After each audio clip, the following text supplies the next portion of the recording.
Hi friends, நம்ம வீட்டில் இன்றைக்கி பார்த்தீங்கன்னா மாவு ஆட்டினேங்க. மாவு ஆட்டிட்டு சரின்னு உளுந்தாலும் சேர்த்து ஊற வைக்கும் போதே கொஞ்சம் உளுந்து சேர்த்து தான் ஊற வச்சேன். சரி வடைக்கு எடுத்துக்கலாம்னு சொல்லிவிட்டு இப்போ பாருங்க உளுந்த வடை ரெடி ஆகிட்டு இருக்குது. வடை வந்துட்டு இருக்குதுங்க. இது பார்த்தீங்கன்னா நம்ம குட்டி பையன் இந்த வடை அப்படியே வாங்க. ஏன்னா மாவே கொஞ்சம் தான் எடுத்து வச்சேன் அரிசி ஆட்டினதில். அதனால் ஒரு 4 வடை போட்டுட்டு அப்புறம் குட்டி பையனுக்கு ஒரு 2 வடை போட்டுட்டு அப்படியே வாங்க.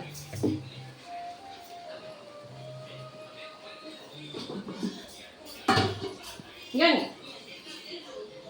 பாருங்க, இது என்னன்னு பார்த்தீங்கன்னா பனங்காரிப்பட்டி.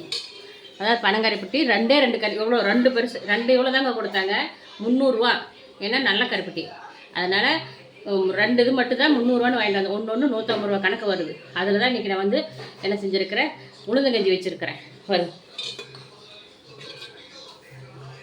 பார்த்தீங்களா, அதுவும் கொஞ்சம் தான். சரி பாருங்க, நல்லா வெளிச்சத்துலேயே காமிக்கிற பாருங்க, தெரியுதுங்களா? சரி கொஞ்சம் தான். அப்புறம் பாருங்க, சரியா?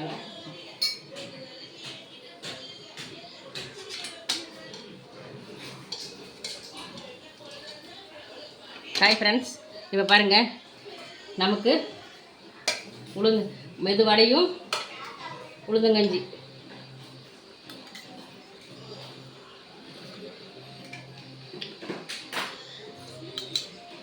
காம்பினேஷன் சூப்பராக இருக்குங்க. மெதுவடையும் உளுந்தங்கஞ்சி, இந்த காம்பினேஷன் யாருக்கு பிடிச்சிருக்குன்னு கமெண்ட்டில் சொல்லுங்கள்.